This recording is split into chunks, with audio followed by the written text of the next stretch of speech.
All right, as everyone files in, we'll go ahead and start our second day of the Green Infrastructure Summit of the Salish Sea, year 7. I'm really excited that you all are here. Thank you for coming. Thank you for showing up. You know, yesterday was a big day. It was a good day. We covered a lot of ground. So I wanted to kind of go back over a little bit and refresh sort of what I heard, and then we'll go ahead and kick off the session today. So yeah, we covered a lot of ground, and I would say we heard. I'll sort of list the things that I heard, and I'll invite others to share thoughts of things that stood out. You can use the chat or drop things in the Q&A if you like. But I certainly heard that all communities of this region benefit from the work that tribes are doing to restore ecological damage and recover salmon. We heard that the water's edges are really important places for restoration and for healing, whether they're streams or beaches, and that whole watershed systems are complex and interconnected, even if they're small ones. And we heard that cross-cultural collaboration, specifically between colonizer and indigenous cultures, is really hard. That missteps are inevitable, but the durability and the beauty that can emerge from those collaborations is essential, and well worth the time and the effort required. We also heard that communicating and understanding a sense of oneness that connects across perceived lines separating humans from nature is almost impossible to communicate in English. And yet English is this language that covers the globe and is the most widely spoken, not necessarily as a first language, but as second and third languages. And yet it can't communicate this thing that's so central to the change that we need in the world. That really stood out to me. And we learned that when political expedience might dictate sort of a neutral position, for example, at a museum, that relationships and trust can actually dig deeper and unearth deeper moral connections that move us to do uncomfortable things for the right reasons. And it's easier to do those hard things when you've got a partner or many partners. We saw and understood that when a movement is needed, it's solidarity that builds it. Togetherness, not altruism, that allows us to co-conspire and co-create new paths. We also learned that cockles are lovable. I love that. And that they also get lonely. And that's why we dance to find them. We learned that friendship is a helpful part of all of this. We learned, or maybe we're reminded, that treaties exist for the benefit of both parties. We learned that green infrastructure has a role to play in a just transition, and that the status quo of extractive systems won't get us where we need to go and aren't even rooted in the concept of home management, also known as economy, and that to change them, it's going to take efforts from every one of us. We learned that there are efforts across the nation to shift the way we invest in green infrastructure, and that collectively we're developing and sharing tools and knowledge to make green infrastructure a force for equity. And we learned that authentic partnership between white folks and BIPOC folks and communities will include sharing joy as well as sharing pain. And that doing good work is sometimes knowing simply that it's good, despite the fact that the impact may be a few ripples away, and that we may not see it, we may not be able to measure it ourselves. We learned that those in local government are actually humans, capable of acknowledging past and current harms and shifting their institutions and slowing down and building trust. They can understand that the only power they have is granted to them by community, and they can and must therefore put community at the center of what they do. And in the networking session at the end of the day yesterday, we also got to remember that even on a screen, our greatest superpower really is the ability to connect with each other and share thoughts, ideas, share fun, and care for each other. So those were some of my reflections from yesterday that really stood out, and I'm going to take forward with me, and then I hope others will. And I think at the end of the day today, we'll have just as many more to share. So you see on your screen a list of the topics today. I'll cover those in a few minutes, but I wanted to, before that, go ahead and thank a few folks. So first of all, the Port Gamble S'Klallam tribe for our event welcome yesterday, and that grounding that we got. and the Sklallam Singers and their Salmon Warrior song set a real tone that I think was quite appropriate. I also want to thank our host committee this year for the Green Infrastructure Summit. I want to thank Rob Duff from the Department of Commerce, Ani Jayakaran from Washington State University and the Washington Stormwater Center, Hannah Kett from the Nature Conservancy, Gwendolyn Hannum from Northwest Environmental Solutions, and Lillian, who you may not have seen yesterday, but is 5 days old and was on the presentation yesterday. If that's not dedication, I don't know what is. Roma Call from the Port Gamble Sklallam Tribe, Ann Soul from the City of Sequim, who you'll get to see later today, and Bridget Ray from the Salish Sea Collective. A huge thanks to that host committee that really had put this event together and done a lot of the heavy lifting.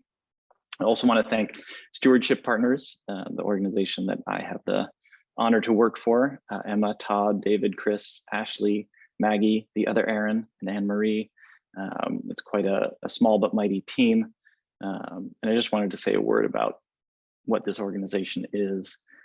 We really are founded in a mission that we create people-based solutions that engage Puget Sound communities as caretakers of the land and water that sustain us. And we also believe that when everyone understands the role, has access to resources, and has a sense of belonging to community, land, and water, then positive change happens. Mixing optimism, realism, and action, Stewardship Partners starts with empathy. We listen, then co-create solutions with our partners, connecting them with their environment and each other to improve watershed health. Our programs include Snoqualmie Stewardship, including the Adopt a Buffer program, Salmon Safe Farms and Golf Courses, the Green Infrastructure program, which includes this summit, City Habitats, 12,000 Rain Gardens, and Sound Impacts. I also have to thank Cascadia Consulting Team, especially Mei Xia and Lynn Knapp. You guys are super amazing, and none of this could have been done without your incredible labor. Thank you.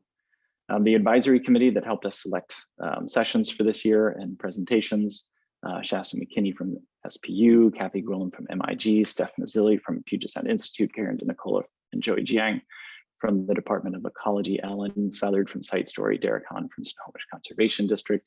You all are superheroes too.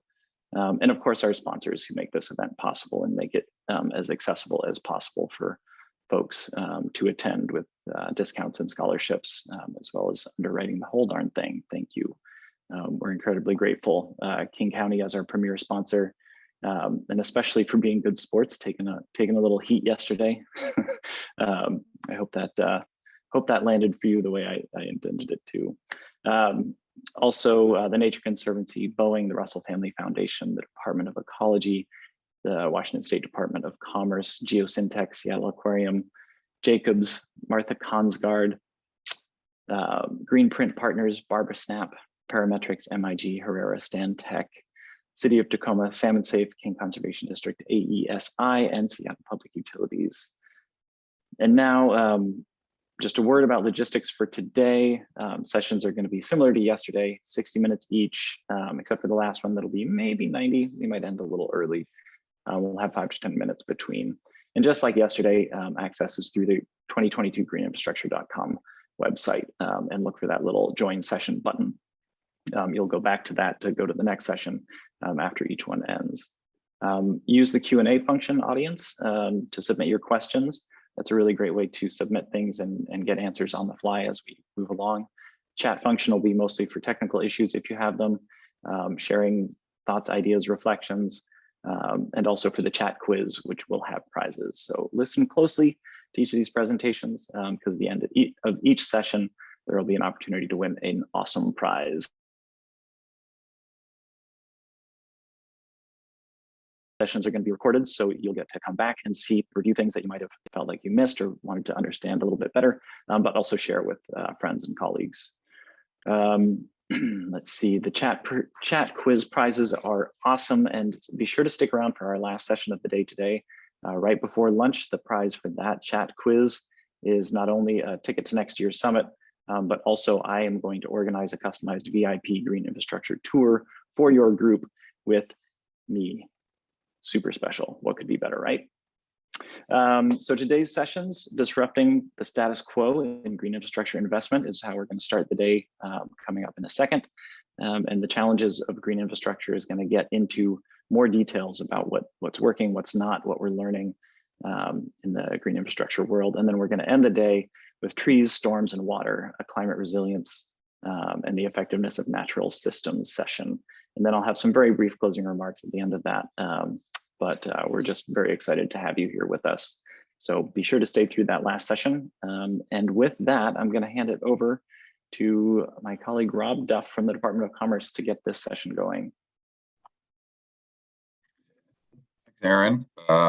Appreciate the intro, and I appreciate the team has been a great, very excellent in setting all of this up. My name is Rob Duff, and I'm the Sustainable Business Development Director with the Washington State Department of Commerce.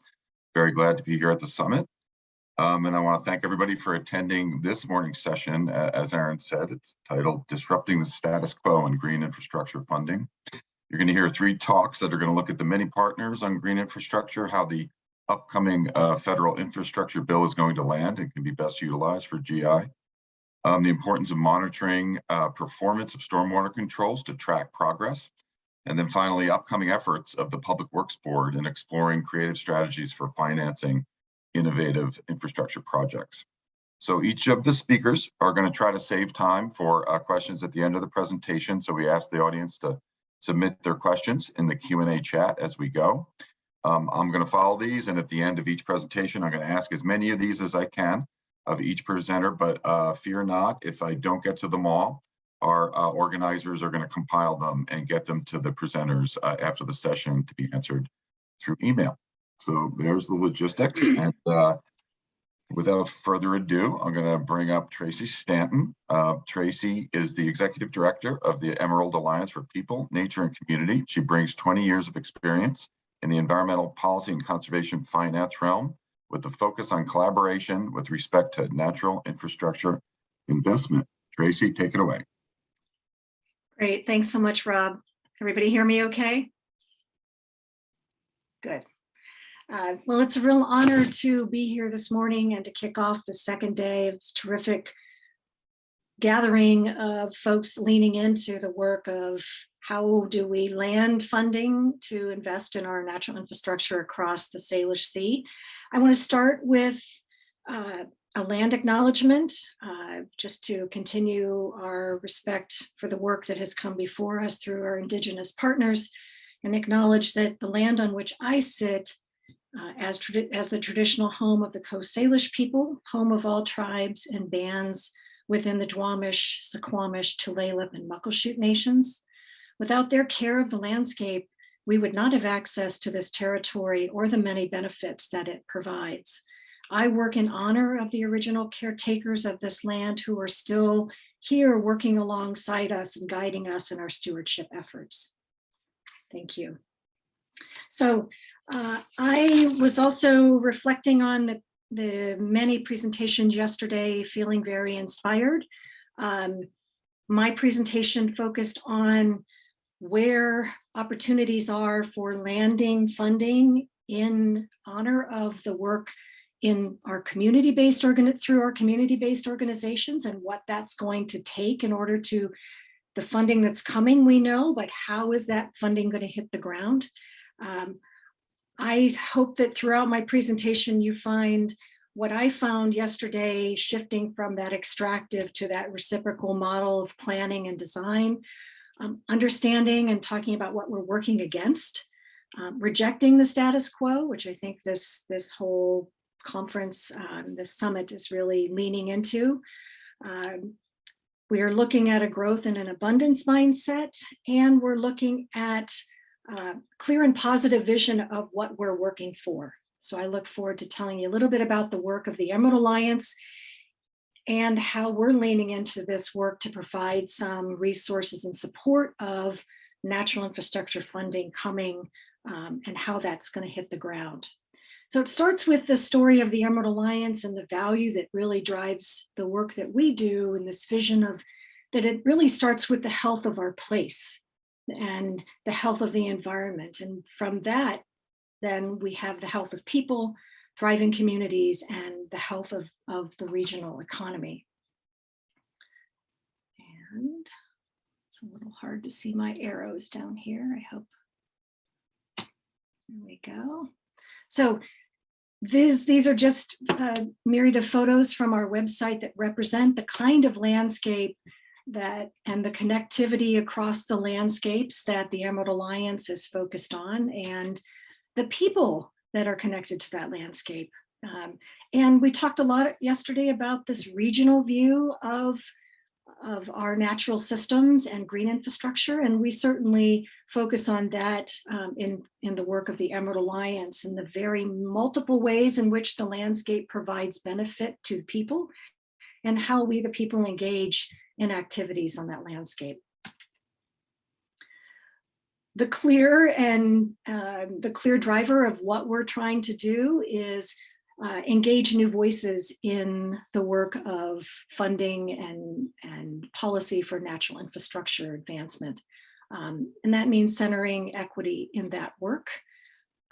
Really were asked by the conservation community, functioning as this backbone organization, to provide resources, information resources that help quantify the benefits of our natural infrastructure and other supportive tools that enable all of the organizations doing the work on the ground to be more effective with the funding that they have. And Pam Emerson said this yesterday, Pam from Seattle Public Utilities, about the fragmentation across the conservation work, how we need to continue to work hard to ensure that the funding that we do have, that we use it efficiently and effectively in reducing that fragmentation. We are getting new resources into this work, and if we're successful at doing all of these things, we have a shot at building a more powerful movement to bring even further resources and improving natural infrastructure investments across the Salish Sea. We also heard a lot yesterday about the multi-benefits. I see green infrastructure investments as the ultimate multitaskers in terms of investments. We achieve not only human health benefits, but health benefits for the health of our biodiversity, building resilience to climate change, and with intentionality, improvements in our social equity. These were just some communication tools that we developed some years ago to talk more about the benefits that flow from our natural systems. And these are specifically tailored to the benefits that accrue to people. Again, just an example of how we're messaging about the value of our natural infrastructure. It's been done here in Puget Sound to quantify the economic benefits of the flow of services from our natural infrastructure. And this, again, just a reflection of telling the story and the return on investment for the investments we're making on the ground. So I want to move right to work that Puget Sound Regional Council did a number of years ago, back in 2018. There was part of the history of the Emerald Alliance tracks back to the disconnect between growth management planning in the Puget Sound region and our conservation planning. There's such a synergistic relationship between those two, and yet they were not necessarily looked at together. And so PSRC developed a regional open space conservation plan. And within that plan, they created this regional open space network. And they looked at all of the different land use types that comprise this network of across the 4 central Puget Sound counties, looking at the interrelationship between our natural forests, natural lands, and our aquatic systems, urban open space. And so over 3 million acres in this regional open space network across our 4 central Puget Sound counties. The impact of that is 8 watersheds, over 4 million people living in 82 plus cities and towns across 6,300 miles. And so it's that regional large landscape view of the connectedness across the 4 central Puget Sound counties.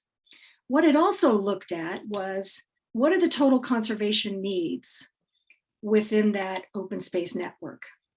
And the way they determined these acres here in this chart was what's already protected and what's vulnerable to conversion. And these 463,000 acres across these 8 watersheds and these open space types represent a roadmap for how we connect infrastructure funding to meet the priorities that these acres and these miles of stream represent. So the question then became, how do we do this work? It's nobody's job to zero in on those acres and protect these acres. So how do we go about developing some kind of implementation strategy for protecting those acres? Well, we decided to, this was done in partnership with the ESA Consulting Associates, look at how we already do it. And that started with just looking around our region at who was already working on land conservation. And King County, of course, had a land conservation initiative, has a land conservation initiative, and this was their sort of look at the funding, because that's where we wanted to start, is how do we already fund the work of land conservation across the region? And so we set out to do an inventory of the existing resources, both the funding and the social capital. So I just want to share a little bit of the results of that research to then point forward to, what does this say about how we will need to engage to land the resources of infrastructure funding forthcoming to the protection of these vulnerable acres. So it started with, again, a snapshot of just the county-based funding, and this is a significant source of funding for the protection of land. And to clarify, these programs are simply acquisition and easement dollars. So it's really focused on keeping land from converting. And so it's how do we do that, looking at the acquisition and easement funding that's flowing to these land use types through these programs. I'm not going to dwell on this, but again, you'll see we looked at the programs across which county is using those programs and how that funding is hitting the ground through these different open space types. Here we look at special purpose districts. And again, there's a significant funding that comes through, particularly related to green infrastructure through our flood control districts and our conservation districts. Our state funding, there's some, there's quite a bit of resources we can see hitting the ground in our aquatic systems. State funding, we see a good amount hitting us in the support of regional trails. Salmon, through the salmon lens, no surprise that that's pretty concentrated on our aquatic system and natural lands. Federal, again, some interesting patterns here just to see. We're doing pretty well in our aquatic systems and natural landscapes, as you would expect here in Puget Sound. So that was just a very quick overview of the funding that we're already accessing to address the protection of our land. But who's involved in that work? And this is where we start to have, where we see the opportunities for the who has their hand in the cookie jar, and or in the case of the Emerald Alliance, who's convening, who shapes how the programs get designed, how the projects get designed, and how that funding hits the ground. So we did a fairly rough, but a bit of a social network analysis of organizations that actually do have their hand in the cookie jar. They are in some way facilitating funding from those programs through design and onto the ground to address our infrastructure needs. And here we see a very significant pattern in funding for our aquatic system and natural lands. Convening organizations, again, like the Emerald Alliance, like one of the sponsors, City Habitats, we are organizations that don't necessarily touch funding, but we are on the convening side and helping to support how those funding programs come together and how they they flow to meet the needs in certain watersheds or in certain communities. And just a little focus on the NGO slice. So how this all relates to the work in this disrupting the status quo is, if we look back, I'm going to go back a second. If we look back, what don't we see here? You know, in our social capital analysis, we're missing a lot of the folks that we know at the community-based level that are in support of our frontline communities.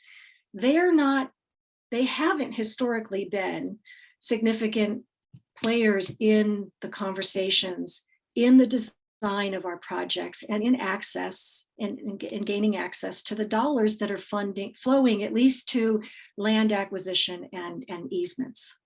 This is in my view, this is the status quo is this. And if we're going to disrupt that, then the players that we see here down the road have to look a lot different.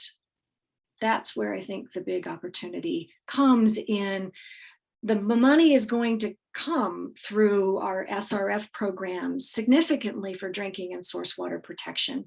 The question is, how will those organizations eligible for those dollars look different? How will we as the conservation sector, with access to funding and resources, how can we help build capacity in the community-based organizations and serving frontline communities?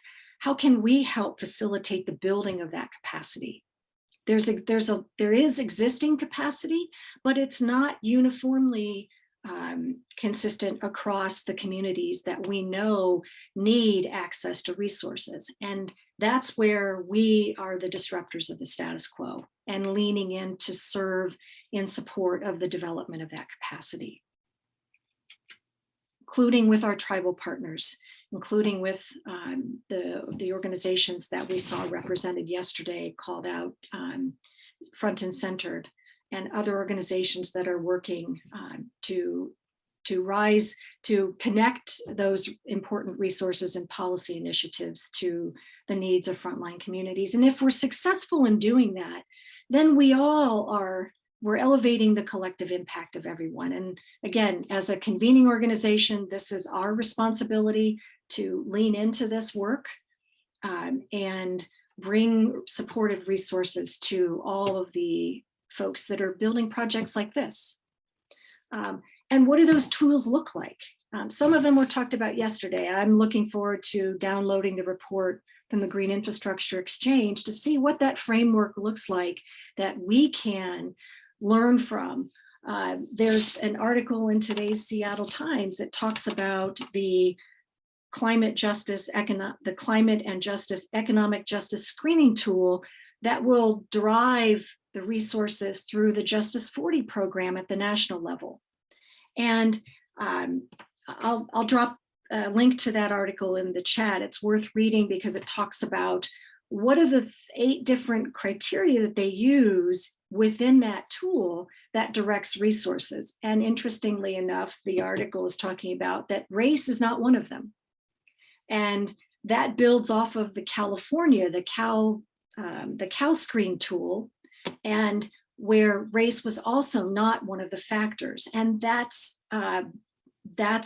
problematic for a number of reasons. And I won't go into that because I'm getting close to time, but I will drop this. It's really worth reading this article because it talks about then how do you correct for that?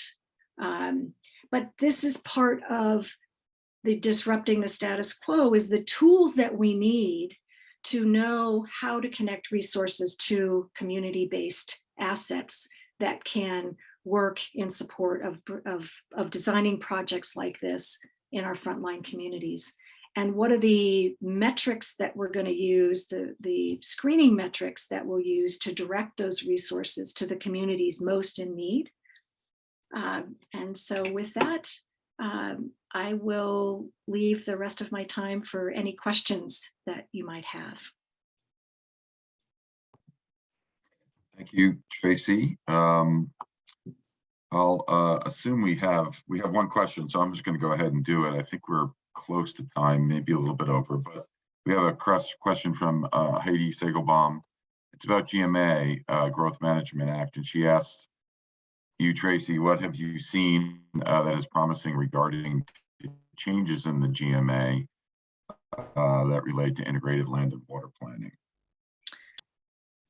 Well, there was some good legislation proposed in this legislative session of 2022 that was trying to get climate embedded into our GMA. And I actually see a lot of promise for revisions to the GMA that address many of the topics of how we fund green infrastructure at the local level. And so that I can't point to anything specific other than there is some promising movement within our legislature to look at those connections. And I think we as a community lean into that to push for the kinds of modifications that we see and we need in GMA in order to prioritize more of green infrastructure work where it's needed most. Okay, thank you very much. Very interesting presentation. Thank you. And I think we're gonna move on now. And next up is Joanna Lewis. Joe is an engineer in training with the Water and Natural Resource Group at Geosyntec Consultants in Portland. Joe has experience in source water protection, watershed planning, stormwater BMP design, and performance evaluation and rural drinking water supply. So with that, I'm going to turn it over to you, Joe. Thanks. Can everyone hear me? Okay. So as Rob just mentioned, my name is Joanna Lewis, and I work for Geosyntec Consultants out of our Portland, Oregon office, which I'd like to take a moment to acknowledge lies on the traditional lands of the Cowlitz, Multnomah, Cathlamet, Clackamas, Tumwater, Kalapuya, Wasco, Molalla, and Chinook people. And today I'm presenting on emerging tools for meeting regulatory goals for stormwater infrastructure in the Salish Sea region with the theme, How Much is Enough? So this presentation focuses on the development of an online performance calculation tool for green infrastructure projects based out of Seattle, Washington, which can also be used for scenario analyses to determine future infrastructure needs working towards water quality improvement goals in the Sound. And co-authors on this work include Scott Struck and Dan Pancani, also of Geosyntec Consultants, and then Shanti Colwell of Seattle Public Utilities.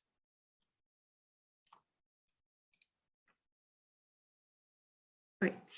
So just as a little overview of what we'll be discussing today, first we'll move through some background and a study basis to provide a foundation for the problem statement or what this tool is developed to solve.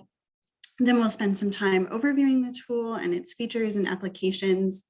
The tool is still in development, so we'll highlight some future areas of work and next steps.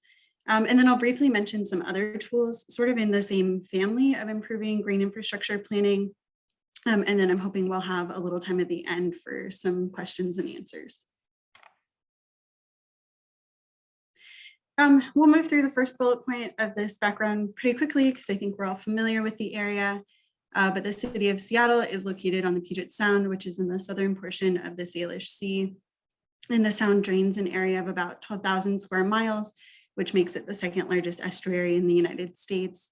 And the Sound serves as important habitat for some threatened aquatic species, including orca whales and salmon.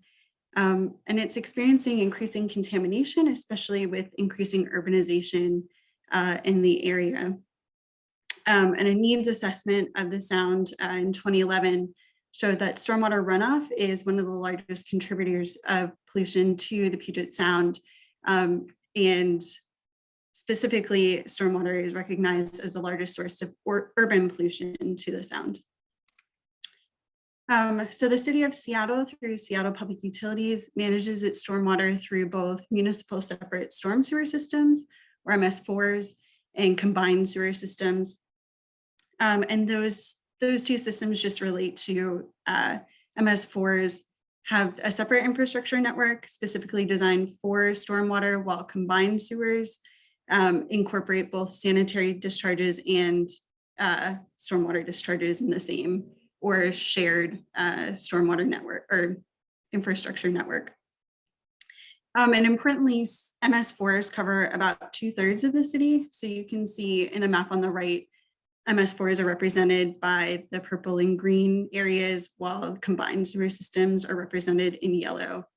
And MS4s have been found to be the main pathway through which pollutants enter Puget Sound, more so than combined sewer systems through combined sewer overflows.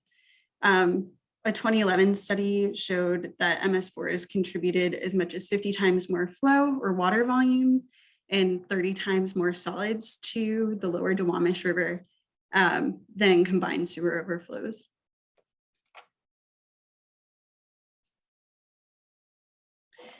And so at the time the study came out, the status quo was sort of that most resources and funding and effort for addressing water quality impacts from stormwater were being focused on improvements to the combined sewer system and not the MS4 system. So in 2015, the city disrupted that mindset and wrote an integrated plan for stormwater management, which allowed the city to prioritize stormwater control projects and defer lower benefit combined sewer retrofit projects. But in order for this plan to be approved, there was a caveat that the city was required to demonstrate the effectiveness of the stormwater projects to show that they were as effective or more effective than those combined sewer overflow projects would have been.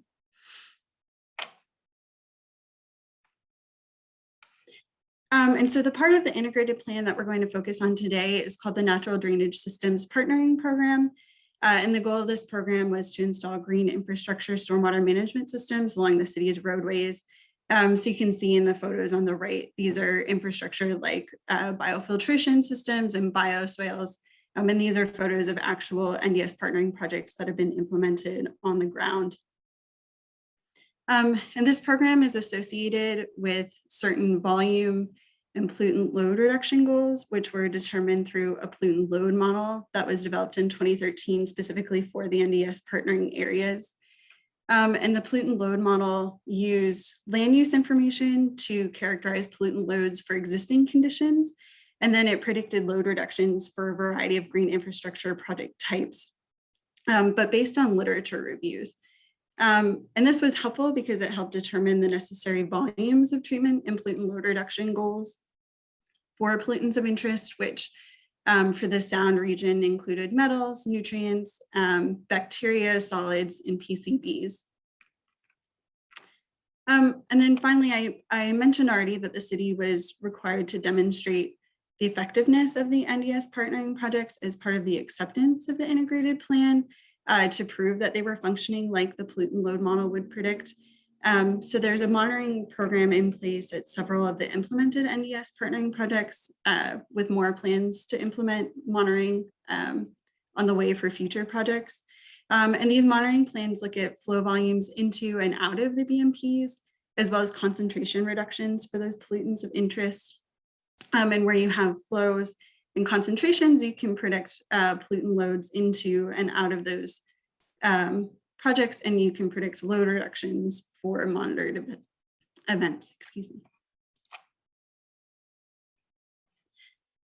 So that was a lot of background information to bring us to the problem that we're trying to solve with a new tool. And that problem really boils down to these three questions. So first, how can we use monitoring data from existing NDS partnering projects to estimate project performance? And really, since there's monitoring programs that are already in place, this question is more like, how can we use the monitor data efficiently and effectively to characterize project performance? The second question is, how can we predict the effectiveness of future projects? And then third is, can we or how can we track progress made towards achieving program and regulatory goals based on current and future green infrastructure implementation? So in other words, how do we think we're doing in terms of reaching towards our goal? And then what do we think we still need in order to reach that goal? So we developed a web tool to calculate and track estimated load reductions achieved through green infrastructure, implemented as part of that NDS partnering program. So collectively, the web tool is called the Seattle Public Utilities Green Stormwater Infrastructure Performance Calculator, or the GSIPC, which is quite a mouthful. And we're calling this tool an umbrella tool, which I think is sort of very on the nose for a stormwater performance tool. And that encompasses two complementary tools, which are called the Monitoring-Based Load Reduction Calculator, or the MLRC, and the Project Performance Estimator tool, or the PPET. And here's a screenshot of how the web tool looks online. You can see at the bottom that there's two very distinct links for each tool. So they are distinct, but as we'll move through, they do share a common foundation, as both tools estimate load reductions from NDS partnering projects based on the calculations that are represented in this diagram. So the arrows represent loads and the circles represent flow divergences or convergences. And so for a given NDS partnering project, there's a total load that is associated with the drainage area that goes to that project. And of that runoff, a certain percentage will go into the project while a certain percentage will bypass the system altogether.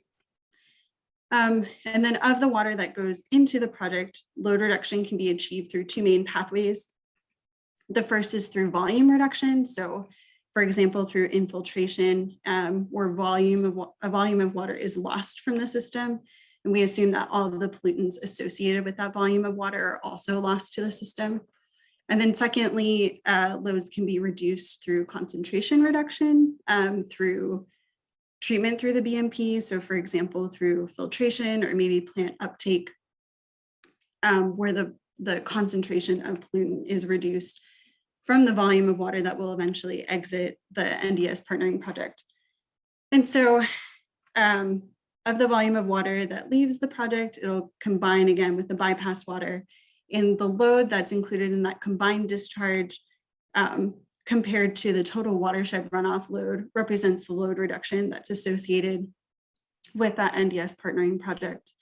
And so the difference in the two tools, the MLRC and the PPET, are really related to how these inputs and outputs are generated by the user in the tool, but they both rely on the same calculation foundation.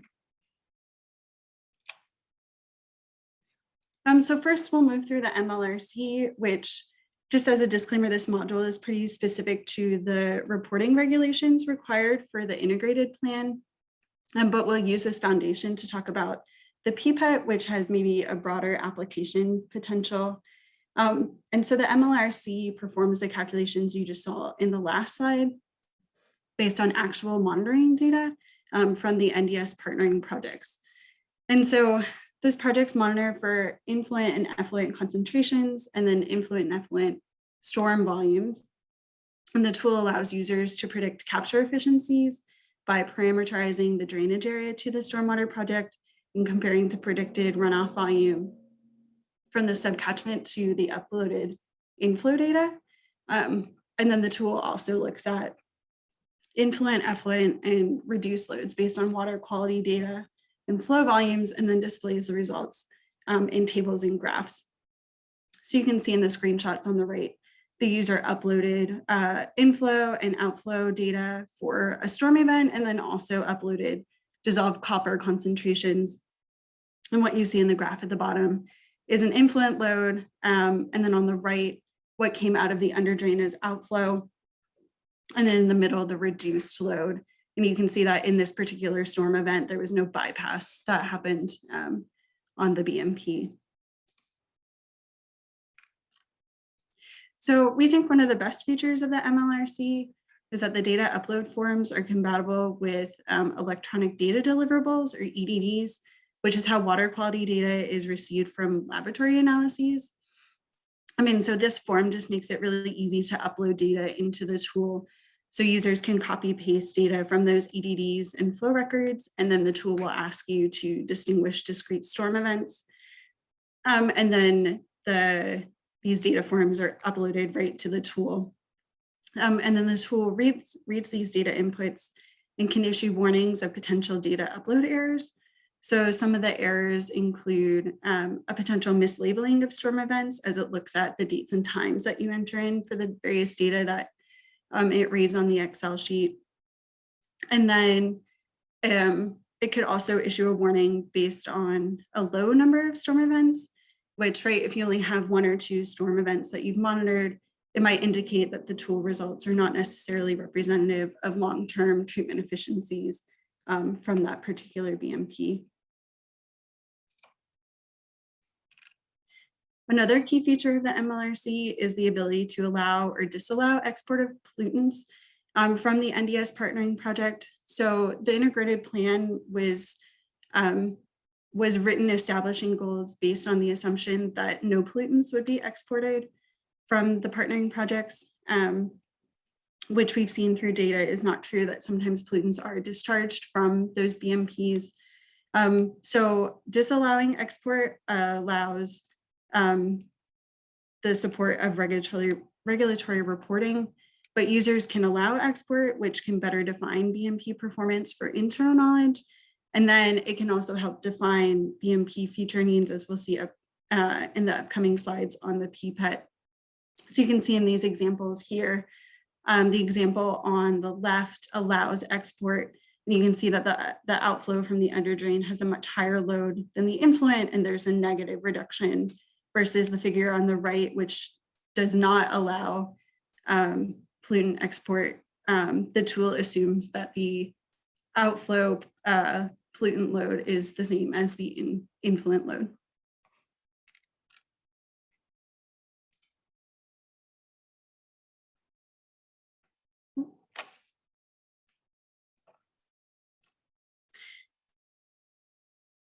Okay. So next we'll talk about the Project Performance Estimator tool, or the PPET, which allows users to estimate the load reduction of potential future projects or maybe existing projects that were newly put in and not yet monitored, which can already be done based on that pollutant load model that I talked about in the development of the integrated plan. But with the PPET, with this tool, users can estimate performance based on similar monitored projects based on the outputs from the MLRC. So you can see in this tool screenshot on the right, if a user chooses to parameterize project performance based on a similar data set, you can, it allows the user to scroll through and choose which MLRC monitored project they would like to use to define project performance for a PPET scenario. And the idea is that as more and more BMPs are implemented and monitored and uploaded to the MLRC, the PPET will use more actual data for estimating project performance in future projects. So this tool is useful for planning future projects to maximize impact. Tool users can run several theoretical BMPs side by side to determine which BMP types and located where would give you the most bang for your buck. You can also use this tool for predicting when implemented or the integrated plan reduction goals will be met. So in a sense, instead of waiting to implement and see the performance of an infrastructure and then iterate on the progress towards the goal, you can sort of flip that process and say, well, I know this is how much I have left to meet my goal, and then select the best infrastructure to get you there faster.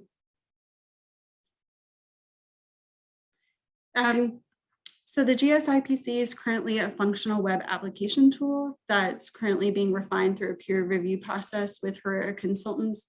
And this process has been really helpful in identifying and resolving different bugs in the tool. It's also led to developing more extensive documentation for users and programmers so that the tool can be updated in the future. And then once testing is complete, the GSIPC will be used for regulatory reporting purposes to prove the effectiveness of green stormwater infrastructure and reducing pollutant loads to Puget Sound. And the city hopes to have implemented BMPs by 2025 and be able to demonstrate through that monitored data that the reduction goals have been met by 2029. And then I'd just like to note that this is one tool of many that are being developed in the region to help improve green infrastructure planning. Other tools that I've been involved with are focusing less on using monitor data to better characterize BMP performance, but they are helping municipalities locate and cite BMPs to where they might be most impactful, either based on pollutant sources, like where there are hotspots of pollution, but also on other factors such as design feasibility. So where land ownership or soil types for infiltration rates most appealing. They're also basing it on social co-benefits like access to green space, which could support social equity and justice initiatives, where there might be synergies with other work that other agencies are doing, and all sorts of other factors. So maybe not focusing on improving BMP performance through monitor data, but looking at green infrastructure through a more holistic lens. And so finally, I guess this is supposed to be a panel on green infrastructure funding, and I've sort of just been skirting around it, but I hope that these tools can help increase the impact of green infrastructure investments. So, increasing your impact per dollar spent. And I just want to share one statistic from a 2014 study that found that it would cost around $4 billion annually over the next 30 years in infrastructure investments to adequately address stormwater problems in Puget Sound. I think that's a really staggering figure that really just highlights that we can't afford to be pursuing projects that are less than impactful, and that we really need to disrupt the status quo and be pursuing projects that are based on data-driven, predictable performance. And with that, I'd just like to thank you for your time. And I'm not sure if we have time for questions, but I'm happy to respond to any in the chat. Thanks very much, Joe. It was really interesting presentation, a lot of good tool demonstrations there. So I think we have to move on quickly. We did get some interesting questions in the Q&A. So again, I think Joe would be happy, I think, to respond to those, and we'll make sure that she gets those. So I think we need to move on to Maria. Maria is a management analyst with the Public Works Board at the Washington State Department of Commerce. She has a background in public administration and integrated water management, including work with the University of Queensland, Australia, related to integrated water and energy planning research. Without further ado, I'm going to turn it over to you, Maria. Thank you, Rob, and thank you to the panelists before. It's really a fascinating conversation to think about all of the different opportunities that we're facing here. I'm going to talk about a little bit about the Public Works Board, a short background around some of the things that we do, and then segue into a conversation, hopefully with you all, about innovative infrastructure investment opportunities. I hope that there'll be room at the end for some questions and answers, and we can go from there. So the Public Works Board, for many of you, you may be familiar, but we are here to empower Washington communities to build and maintain sustainable infrastructure.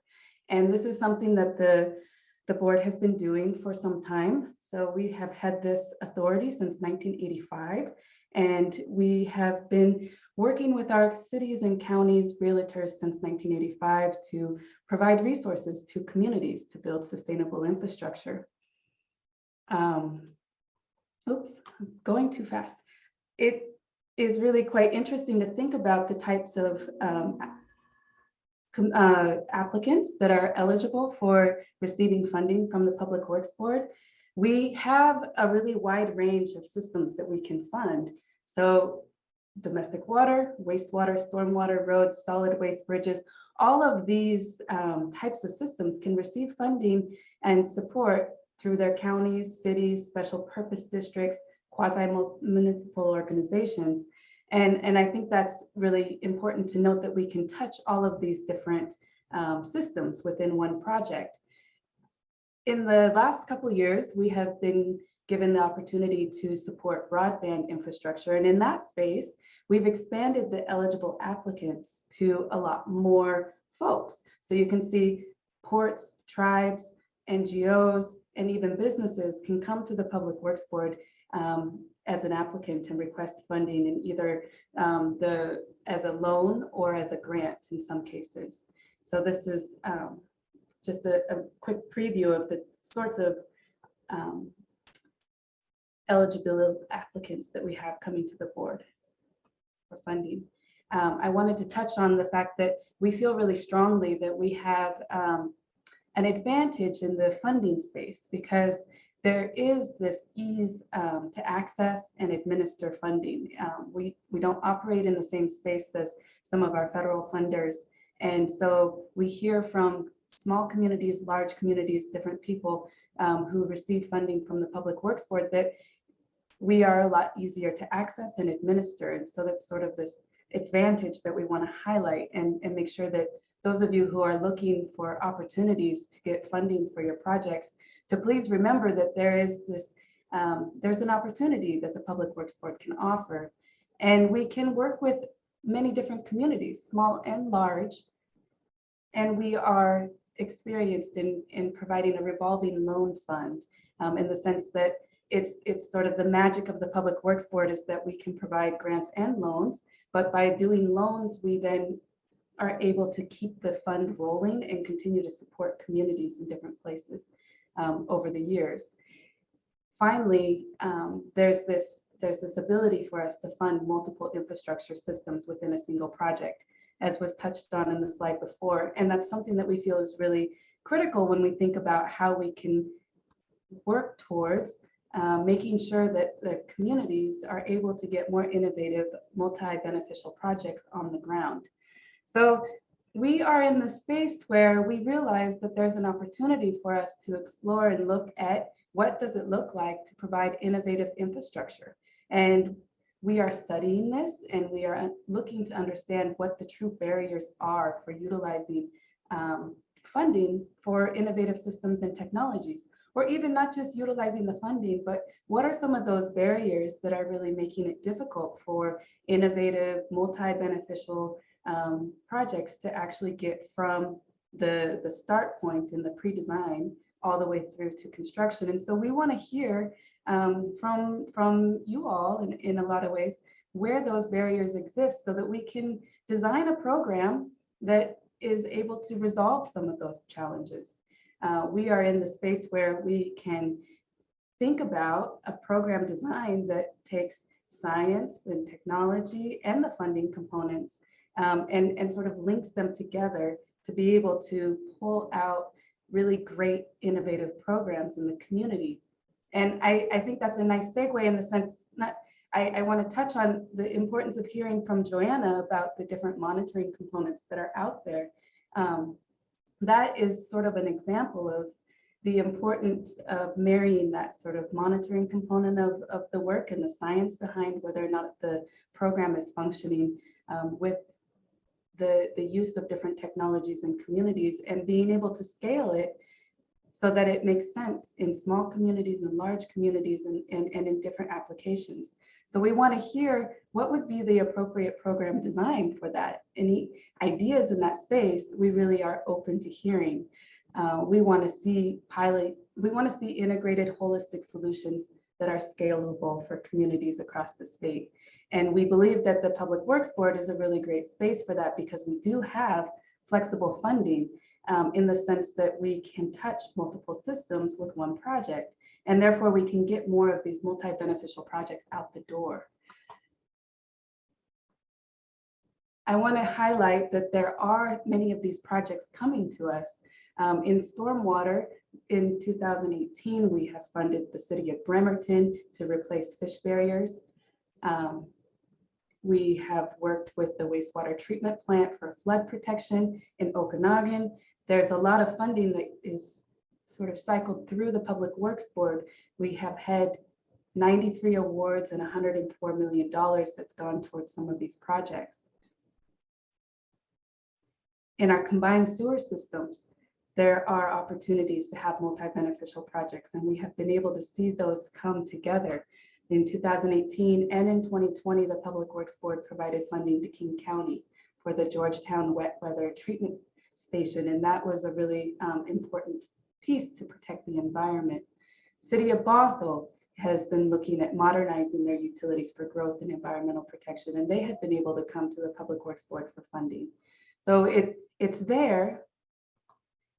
We have the ability, we want to see more of these multi-system, multi-benefit projects.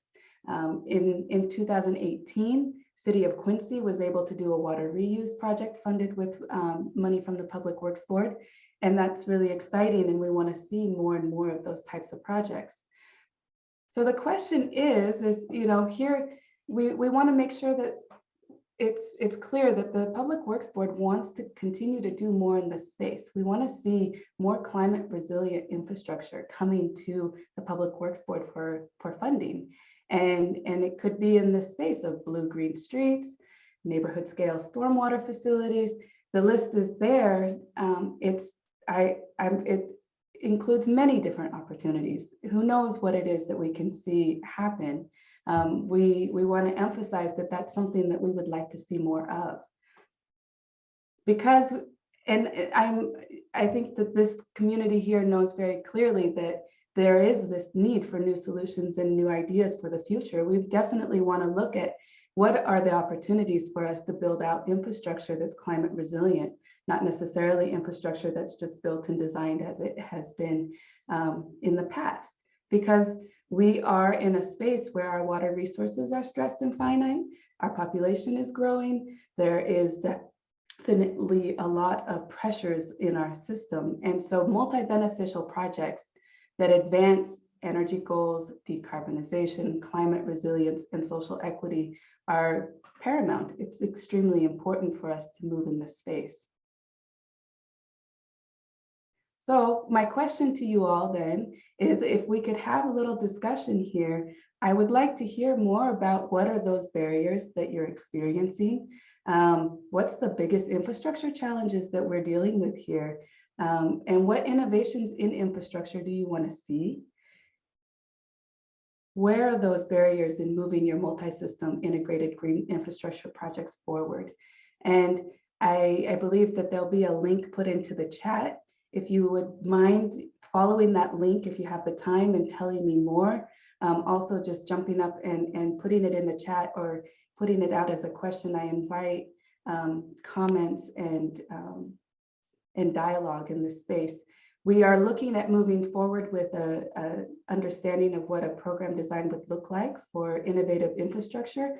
And so we're really in a listening space at the moment and want to hear from you all about what you think the biggest challenges are and where the greatest opportunities would be for improving a loan and grant program that really targets innovative and integrated solutions. So I'm going to stop there and leave it to Rob to sort of pull from the questions that are popping up in the chat, and I invite a dialogue until the end of the time that we have. You can contact us here. Thank you very much, Maria. And we do have, we generate a lot of good questions. And Joanna, there's a lot of really good specific questions that popped on for you too as well. Yeah, So, I'm busy in the chat right now. yeah, some really good ones. So anyway, I'm sure you'll get to those. But for Maria, I'm just going to pick, I'll pick a few here. So a straightforward one from Allison with King County. How much funding does the Public Works Board have available for stormwater projects? That's a good question. The funding that's available is not necessarily targeted at stormwater. We have a traditional program cycle that we can run. And at the moment, we are not running a cycle at the moment, but as we move forward, we'll be able to put that together. I think that there's a little bit of dialogue at the moment about what we're going to do for putting out a cycle for grants and loans for our traditional programs. But at this stage right now, what I'm doing is really getting an idea of what are the program challenges and program designs that we can do to improve our innovative infrastructure opportunities. Okay, thank you. And for our other panelists, there was a very first question is interesting that would be great for all of you. So I'm going to ask that after another one or two for Maria. So another one for you, Maria.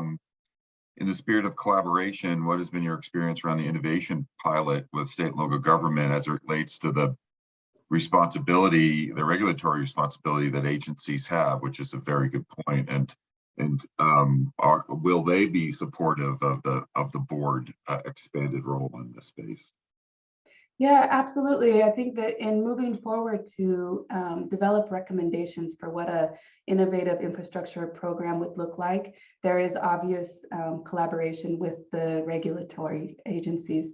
We have a group called the System Improvement Team, SYNC, and we have both Department of Health and Department of Ecology sitting in that space, discussing what it could look like for us to design this program.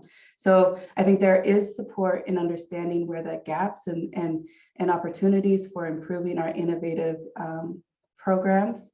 And in that space, the regulatory perspective definitely will be part of the conversation.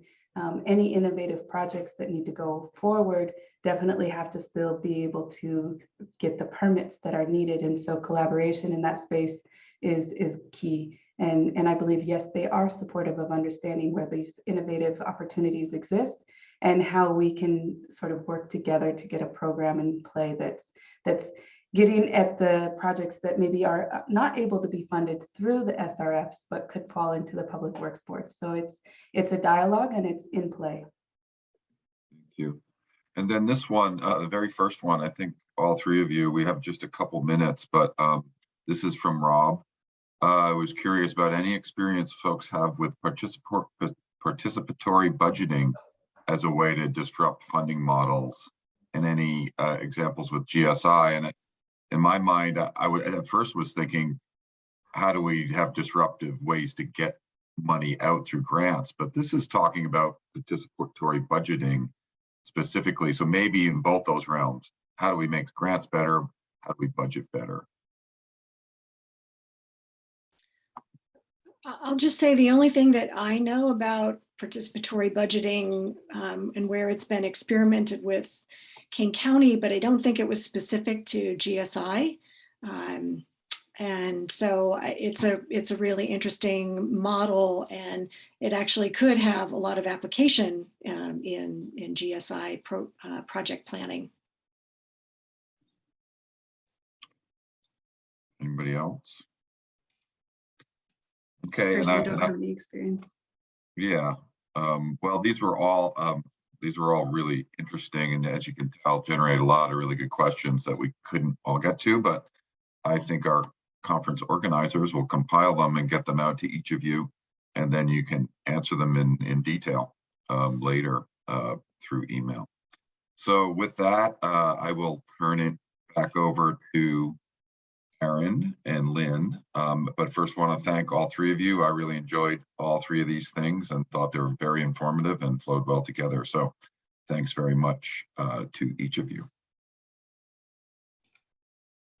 Yeah, I will second that. Thank you all very much. To all attendees out there, thank you for your participation and your engagement in this conversation.